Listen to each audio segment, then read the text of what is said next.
Attache ta ceinture, nous mettons le cap sur les endroits les plus bizarres de notre univers. Tu vas découvrir des phénomènes parmi les plus mystérieux auxquels peu de gens ont assisté. Récemment, des astronomes ont découvert que le trou noir supermassif au centre de notre galaxie natale, la Voie lactée, pourrait bien fuir. Qu'est-ce que ça change ? Eh bien, cela pourrait signifier que ce trou noir, appelé Sagittarius A étoile, et dont la masse est 4,1 millions de fois celle de notre Soleil, n'est pas un géant endormi comme on le pensait auparavant. Il pourrait être encore actif. Et la fuite enregistrée par les scientifiques pourrait être le trou qui rote en avalant des nuages de gaz. Eh, ça arrive même aux meilleurs d'entre nous. Au cours de leurs recherches, l'équipe d'astronomes a eu recours au télescope spatial Hubble. Il les a aidés à repérer un jet semblable à la flamme d'un chalumeau. Il se détachait des nuages d'hydrogène au centre de notre galaxie. Ce jet semblait cracher du gaz comme un tuyau qui arroserait un tas de sable. Cela se produit souvent autour d'autres trous noirs actifs, entourés par toute la matière qu'attire leur immense attraction gravitationnelle. Une partie de ces matériaux est attirée dans le trou noir, mais une petite partie est rejetée vers l'extérieur par de puissants champs magnétiques. Les recherches suggèrent que lorsqu'un nuage de gaz gigantesque s'approche trop près de notre trou noir supermassif, il est avalé, et le trou éructe alors de petits jets de matière. Les bulles de Fermi pourraient être le résultat des éructations qui se sont produites il y a environ 2 à 4 millions d'années. Mais récemment, les scientifiques ont découvert une autre bulle géante de gaz chaud. Elle est alignée avec le jet qui s'étend sur plus de 35 années-lumière à partir de notre trou noir supermassif. Les astronomes soupçonnent que ce jet aurait pu s'enfoncer dans cette bulle de gaz et la faire croître. Maintenant, allons visiter d'autres endroits à couper le souffle de notre univers. Mais faites très attention, certains d'entre eux sont extrêmement dangereux. Comme cette étoile à neutrons surnommée pulsar de la Veuve Noire. Tout comme l'arachnide du même nom, il grignote son partenaire, une étoile naine brune plutôt légère. Plus ce pulsar consomme de matière, plus il tourne lentement. L'énergie que l'étoile à neutrons perd dans le processus fait que son compagnon stellaire s'étiole. Si elles existent, les pattes nucléaires sont le matériau le plus solide de tout l'univers. Formée à partir des restes d'étoiles éteintes, cette substance est comprimée pour former des enchevêtrements de matière ressemblant à des spaghettis. Elle peut se casser, mais seulement si tu y appliques 10 milliards de fois la pression nécessaire pour briser l'acier. Que dirais-tu de visiter une planète où il pleut du verre ? Perso, je ne préfère pas. Cette exoplanète bleu vif semble paisible et légèrement familière. Ne trouves-tu pas qu'elle ressemble légèrement à la Terre ? Mais cette apparence charmante dissimule la nature terrifiante de la planète. Les vents soufflent à 8700 km/h à sa surface. C'est 7 fois la vitesse du son. Mais ce n'est pas le pire. Il pleut du verre latéralement sur ce monde extraterrestre en fusion. Les tsunamis solaires sont un phénomène cosmique surnommé événement de terminaison. Ces tsunamis se produisent à l'équateur du Soleil. Des collisions cataclysmiques de champs magnétiques semblent provoquer de gigantesques tsunamis jumeaux de plasma. Ces tsunamis déchirent la surface de l'étoile, se déplaçant à une vitesse de 300 mètres par seconde. Ils peuvent durer des semaines d'affilée et se produisent toutes les décennies environ. Regarde ce corps spatial. Son surnom est l'Hyperion électrique. Ce satellite de Saturne est l'une des lunes au look le plus bizarre du système solaire. Mais son apparence n'est pas la chose la plus étrange. Cette roche, semblable à de la pierre ponce et constellée d'innombrables cratères, est aussi chargée d'électricité statique et elle se répand dans l'espace. Regarde ça, une planète errante avec des aurores. Perdues dans l'espace et dérivant à travers les galaxies, les planètes errantes ont autrefois été projetées loin de leur étoile mère. Mais l'une d'entre elles, à 200 années-lumière de la Terre, est différente des autres. C'est un objet de la taille d'une planète, mais avec un champ magnétique 200 fois plus puissant que celui de Jupiter. Ce champ est si puissant qu'il génère des aurores scintillantes dans l'atmosphère de la planète. Reste loin des trous noirs. Est-il nécessaire de le rappeler ? Oui, ils font partie des objets les plus périlleux de l'univers. Mais qu'en est-il des mini-trous noirs ?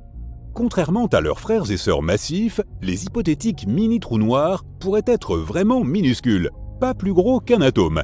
Mais même ainsi, un seul de ces objets minuscules aurait la masse d'1 millier de voitures. Une théorie prétend que des tonnes de micro-trous noirs auraient pu être créés juste après le Big Bang et le début de l'univers.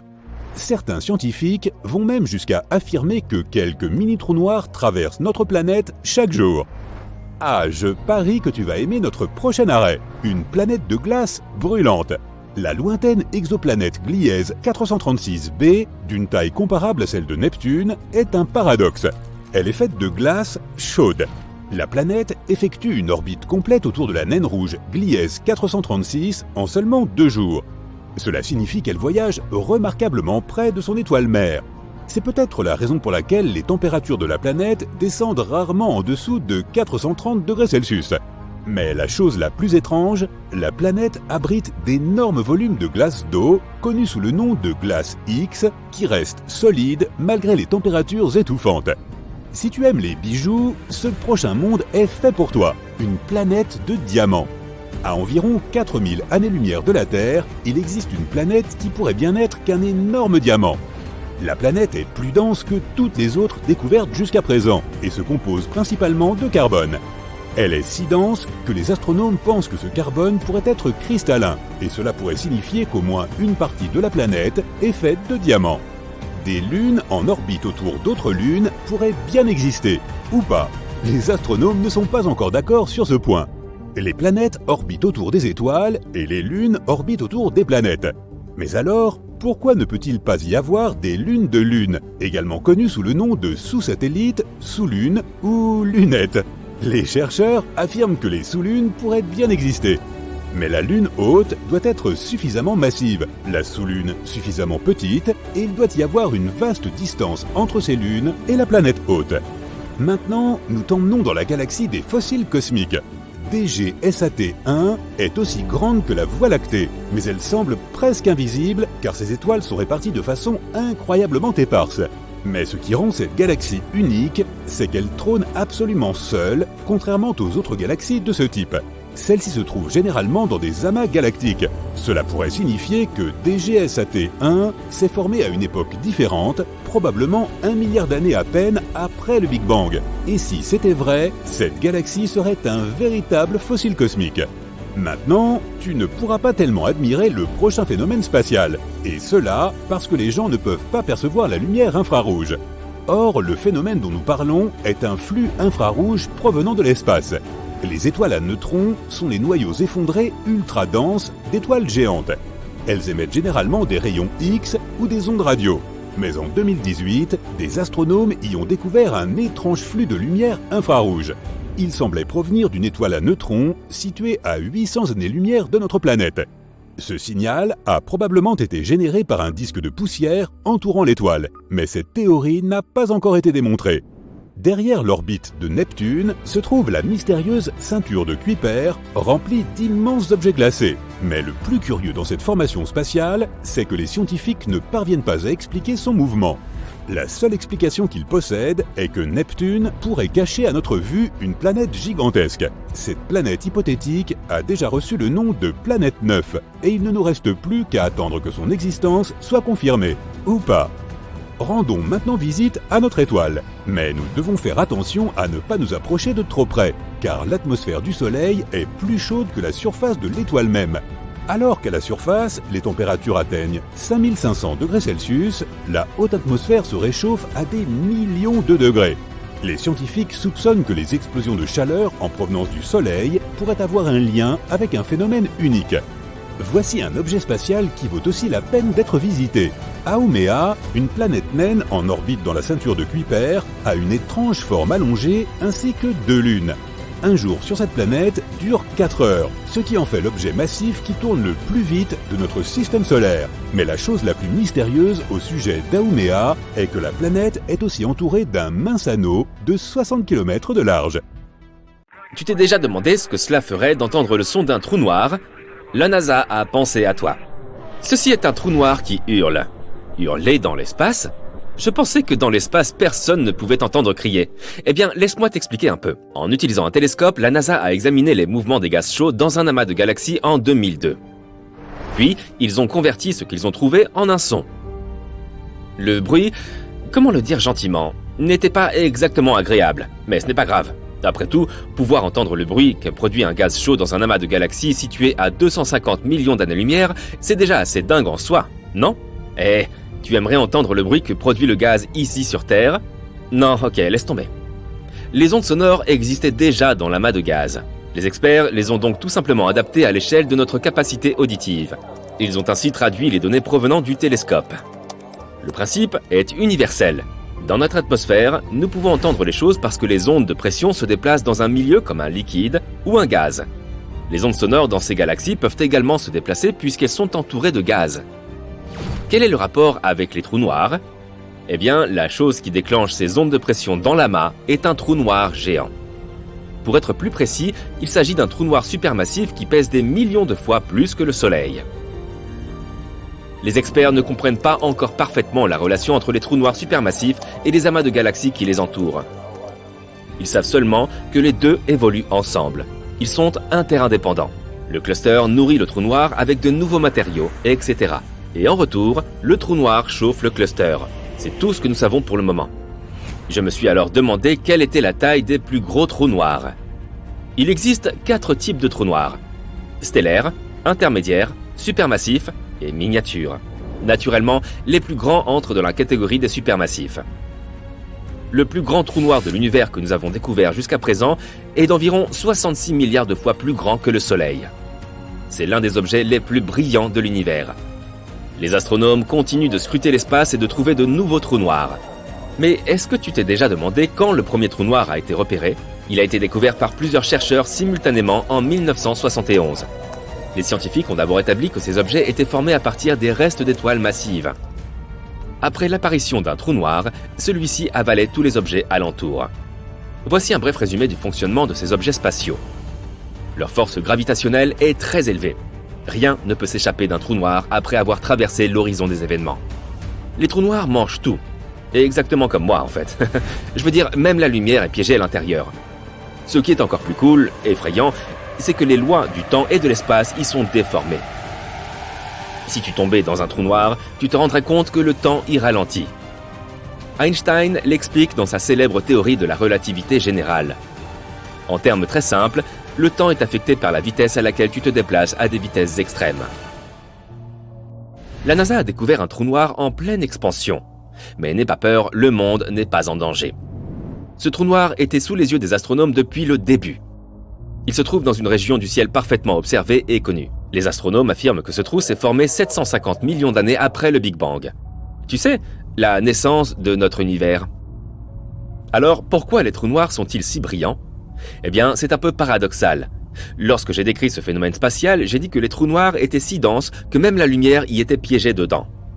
Mais si on demande à n'importe quel astrophysicien, il confirmera que les trous noirs figurent parmi les objets les plus brillants de l'espace. C'est parce que les trous noirs n'existent pas tout seuls. Ils se trouvent au centre des galaxies et sont généralement entourés de nuages de gaz chaud. Et ce sont ces nuages qui créent ces auras cosmiques autour des trous noirs. Je dois cependant préciser que l'on ne peut pas voir directement un trou noir. Ce que l'on voit, ce sont en fait les effets qu'il produit sur son environnement. Par exemple, on peut voir des objets spatiaux être déchiquetés par un trou noir. Tu te souviens qu'en 2019, l'image de la silhouette d'un trou noir a été dévoilée au public pour la toute première fois? C'est bien une preuve, hein, les amis. Tu ne verrais pas vraiment le trou noir s'il n'y avait pas d'anneau orange. Pourquoi l'anneau est-il orange et non vert ou violet? Le cercle sombre à l'intérieur est l'ombre du trou noir. L'orange vif de l'anneau brillant sur l'image n'est pas la vraie teinte du gaz. Cela me brise le cœur de te dire ça, mais il le faut. Il s'agit d'une représentation choisie par les chercheurs pour dépeindre la luminosité des émissions. Un scientifique a expliqué que le jaune est l'émission la plus intense, le rouge est moins intense et le noir a peu ou pas d'émission du tout. Dans le domaine optique, cet anneau semblerait probablement blanc, peut-être teinté de bleu ou de rouge. Bon, la spaghettification est un vrai mot.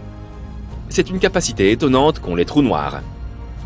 Si une girafe tombait dans un trou noir, elle s'étirerait en un long spaghetti. On parle donc aussi d'effet de nouille. Sur Terre, les jambes d'une girafe sont plus proches du centre de la Terre. Elles sont donc plus puissamment attirées par la surface que la tête de l'animal.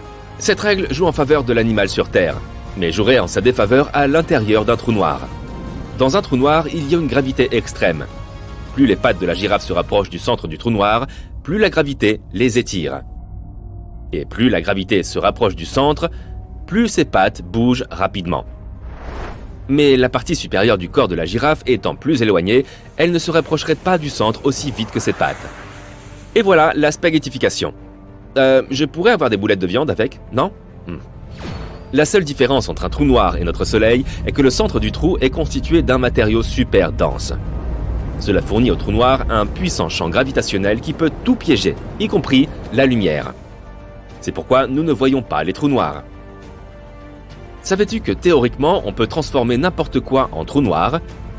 Par exemple, si tu réduisais le Soleil à environ 6 km de diamètre, tu comprimerais la matière à l'intérieur à une taille extrêmement petite. Cela la rendrait si dense que notre étoile se transformerait en un trou noir. On pourrait faire la même chose avec une planète, ou même avec son propre corps. Est-ce qu'il existe une chose appelée trou blanc, ou est-ce juste une légende ? Oui, en théorie, les trous blancs existent. Hypothétiquement, ils fonctionnent à l'inverse des trous noirs. Rien ne peut y pénétrer. Les physiciens considèrent les trous noirs et les trous blancs comme le yin et le yang, ou les deux faces d'une même pièce. Pour eux, si rien ne peut s'échapper d'un trou noir, rien ne peut pénétrer dans un trou blanc. Mais l'existence des trous blancs n'a pas encore été prouvée. Et les trous de verre ? Le cinéma regorge de films sur les trous de noir et les trous de verre. Combien d'entre eux sont basés sur la réalité et combien relèvent de la pure fiction ? Certaines personnes pensent que les trous noirs fonctionnent comme des trous de verre. On y entre et on en sort dans une autre partie de l'univers. Comme il nous reste encore beaucoup à apprendre et à découvrir en physique, personne ne peut prouver que cette théorie soit fausse ou vraie. Selon l'astrophysique, nous devons disposer d'une théorie solide qui unifie la relativité générale et la mécanique quantique. Les trous noirs font partie des plus grandes structures de l'univers, mais il pourrait exister de minuscules spécimens. La masse du plus petit trou noir que nous connaissons est seulement 3 fois plus grande que celle de notre Soleil. Apparemment, les trous noirs peuvent aussi disparaître. Stephen Hawking a développé sa propre théorie du rayonnement. Selon cette théorie, le rayonnement diminue la masse et l'énergie de rotation des trous noirs. Et finalement, ils s'évaporent. Ce processus se produit toutefois très lentement, si nous ne parlons pas de petits trous noirs.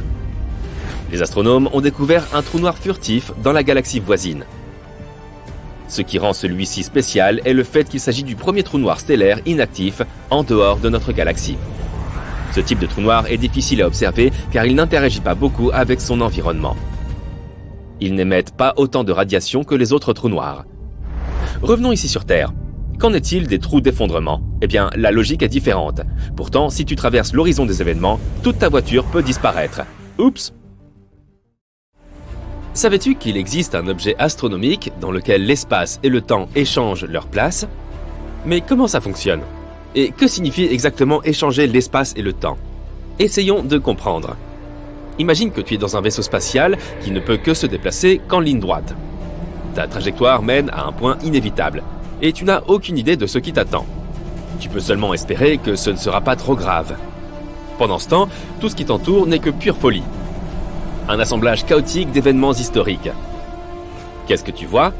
D'anciens humains et dinosaures ? La naissance de l'univers ? Le futur ? Qui sait ? C'est à ça que ressemblerait l'univers si on échangeait le temps et l'espace. Et, en théorie, c'est ce que tu verrais si tu tombais dans un trou noir et que tu parvenais à survivre. Mais comment une telle chose est-elle possible ?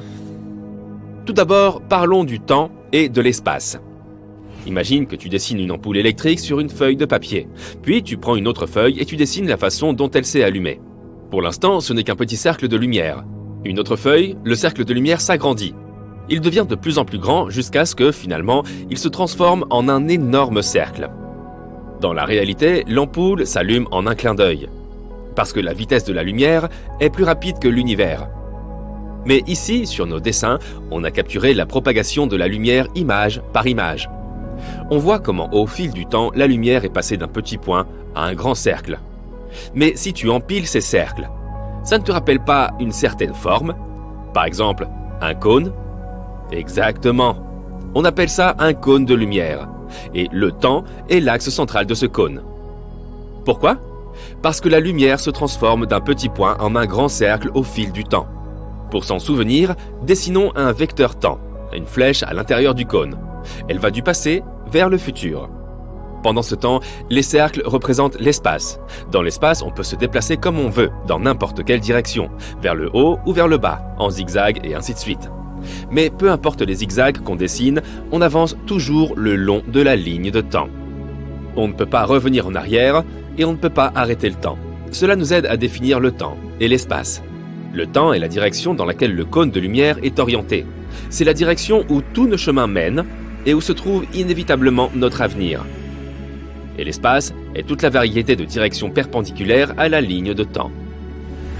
Ce graphique est très simple. S'il pouvait être appliqué à l'univers entier, alors le temps s'écoulerait de la même façon partout. Cependant, si tu as vu au moins quelques films de science-fiction populaires, tu sais que ce n'est pas le cas. En réalité, le temps peut s'emballer. Par exemple, si tu te détends près d'un trou noir, ce qui ne sera que 2 heures pour toi peut s'avérer être 20 ans pour ton ami resté sur Terre. Mais pourquoi ? Prends une grande respiration. Maintenant, la gravité entre en jeu. Tu t'es dit sans doute que c'est simplement cette force qui nous aide à tenir sur le sol. Mais c'est beaucoup plus complexe que ça. La gravité est l'une des forces physiques de base de notre monde. Et elle est incroyablement puissante. Elle est même tellement puissante qu'elle peut déformer l'espace et le temps. Elle peut littéralement influencer la vitesse du temps comme un sorcier tout puissant. Comment ? Pour le comprendre, prenons quelque chose de légèrement plus gros qu'une ampoule. Par exemple, une supernova. Quelque part dans l'univers, une étoile vient d'exploser. Comment le sait-on ?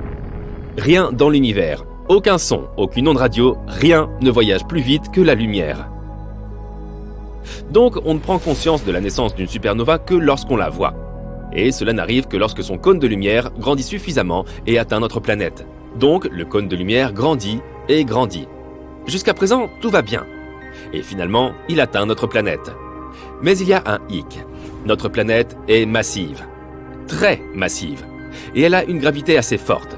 Alors, que se passe-t-il ? La gravité change la direction du cône de lumière. Elle commence à attirer le cône vers le centre de notre planète. Et avec elle, elle attire aussi notre flèche du temps. Cela signifie qu'elle ralentit le temps. Et plus le cône de lumière est proche de nous, plus la flèche se courbe. Et plus le temps ralentit. Qu'est-ce que ça signifie ?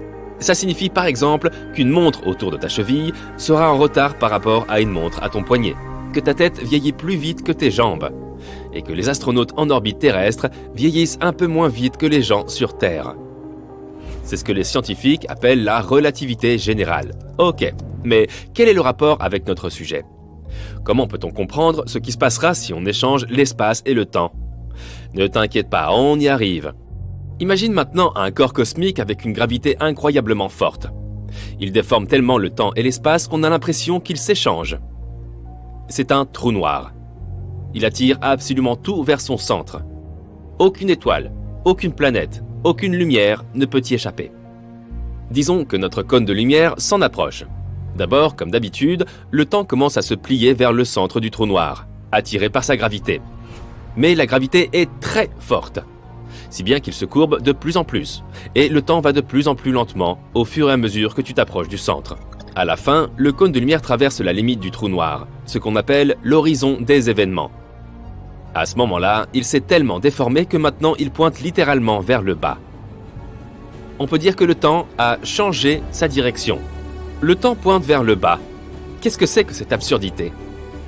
Ce sera plus facile à expliquer avec un exemple réel. Imagine que tu es un astronaute un peu fou qui a décidé de sauter dans un trou noir. Et il y a un observateur dans un vaisseau spatial qui te regarde faire ça. Au début, pour toi, rien ne change. Regarde ta montre. Tu vois que 5 secondes se sont écoulées. Tout va bien. Mais que se passe-t-il pour l'observateur ?